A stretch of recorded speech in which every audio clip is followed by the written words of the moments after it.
Okay, I often get asked the question, why is recovery not working for me? Why do I feel like I'm not changing? Why do I feel like I'm not rewiring? And there's a lot of panic in this question. There's a lot of worry, like, oh my gosh, like I'm doing everything right, and I feel like I'm really challenging myself, and I feel like I'm, doing these big challenges every day, and I'm doing all the things I'm supposed to be doing. Why is my brain not changing? And there's a couple of things usually that I'll ask after they say that, and then it becomes very clear why things aren't changing. First one, or why they feel like things aren't changing, even though a lot of times they are. They just can't really, it's such a gradual process. It's not like whoa, things are changing. Occasionally you'll get that though, especially at the initial stages. Occasionally I did get that, like, my brain is changing. I feel it. I feel it. And those of you listening can probably relate if you've really like done something like a huge adrenaline rush, you'll kind of get that feeling like, whoa, and usually I would only get that when there was like absolutely no eating disorder involved in that experience whatsoever, right? So there's a difference between like challenging something, but then also kind of having eating disorder terms involved as well. Like, okay, I had this big lunch, but then also kind of in the back of your head, you had to save for breakfast, and you're in charge of dinner. So you're going to pick something that makes sense to your eating disorder. And that, okay, yeah, good. You did a challenge and you had a food you haven't had in a long time. That's different than like when you are like, I'm crushing this. I've eaten out for like every meal today. I have not let my eating disorder in at all. I've eaten at like times I would never let myself eat. First thing I thought of, I just got my hands on and put in my mouth.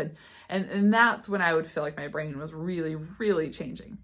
And so when people say, I don't know if recovery is working for me, there's these three things that I typically will look at. And the first one is boldness or intensity, the level in which you are willing to get outside of your comfort zone.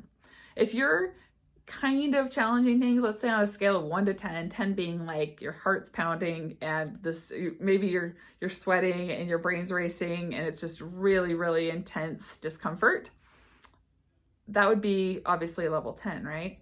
A 0 would be having your safe foods. There's no anxiety involved. You've got to be pushing yourself like, a level 7 or above. Like, you've got to be feeling pretty agitated, your brain is like really fighting you. It's really trying to keep you from doing the hard thing. And if you're not doing that, then you're really not doing a lot of rewiring. You're really not challenging a lot. So look at that. Each experience you have, each eating experience that you have, you want to be feeling pretty uncomfortable. And the good thing about that, though, is as you continue to put yourself in those positions, it's almost like you become accustomed to feeling anxious. It's almost like you become conditioned to be able to endure or get through the experience that is eating and recovery, right? Having to challenge these things. You build a confidence in knowing you're going to get through it. And then you can keep adding to these challenges. So that would be the first thing, is just the boldness, the level of intensity. The second one would be consistency. And so the first word that I think of is compensation. When someone is doing, like I said before, these challenges, but they're kind of like making it work for them, or they're, really going after it, but then they're restricting later in the day to feel better about what they had eaten earlier. That's compensation. You're not being consistent. And so that could flip from like half the day you do really well, the next half of the day you really slip. It could be one day you do really well, the next day you slip. It could be 1 week you're crushing it, and then the next week you're really backing off. It could be 1 month that you just got your foot on the gas, like accelerator, 100 miles per hour. And then the next month, because you've noticed your body's changing, you really back off and perhaps even have a slight relapse. Okay. That consistency factor is huge. You have to be consistently pushing yourself every single day, all throughout the day, all times of day, not play it safe in the morning and then kind of get going, towards the afternoon, and then do the same thing again next morning, kind of play it safe. And why aren't things changing, Becky? I don't know. Well, that's why, because you're not being consistent.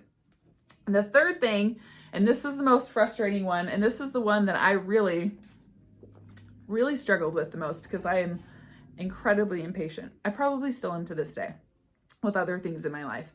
But the time factor, you could be doing the first two things perfectly. You could be challenged things level 10 every single time, and you could be consistent and you're never backing off, and bam, just crushing it. and you're still having like crazy loud eating disorder thoughts, and you're feeling so frustrated, and you still have an intense fear of weight gain, and you're going, this isn't working. I cannot do this. This isn't working. And that time factor is the third one. Time. You need more time in recovery. Think about how long it took for your brain to kind of wire itself into this eating disorder and have very deeply entrenched pathways in which it's used to thinking one way, right? And essentially that way is anything and everything is to protect you from or avoiding weight gain, keeping you from gaining weight.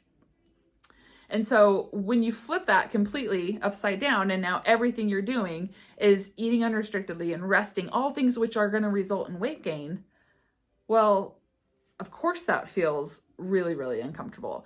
But also, of course, it's going to take a long time, because that was something you really valued for a very long time. You put every ounce of energy into forming these pathways in your brain. And so now it's going to take so much energy to get yourself out of it, and so much time. It's going to take time.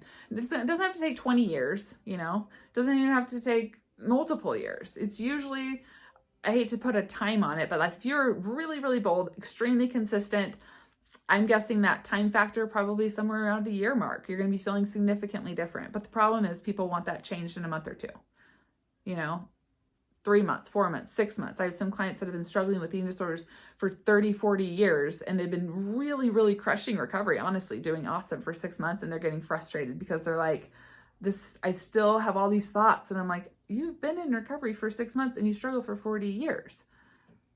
Now, I'm not saying that you're going to take 40 years to recover. I remember people in conventional treatment telling me that, like, well, you've struggled for this long, so statistics say it's going to take you this long to get better. I'm like, I don't have, you know, at the time they were telling me that, I was probably 15 years in. I'm like, I don't have 15 years to recover. I'm not doing that.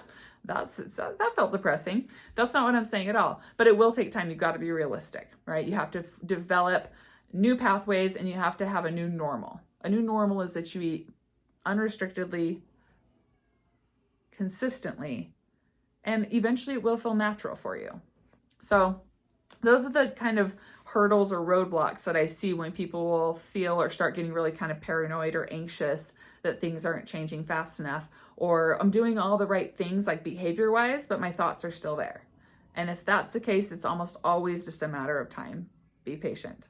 And that's probably not what you're wanting to hear today in this video. Really push yourself till you're very uncomfortable. Do not let up. You got to be consistent and give it a lot of time. Those are not glamorous answers to how to recover from an eating disorder, but that is the truth. All right. Have a good day.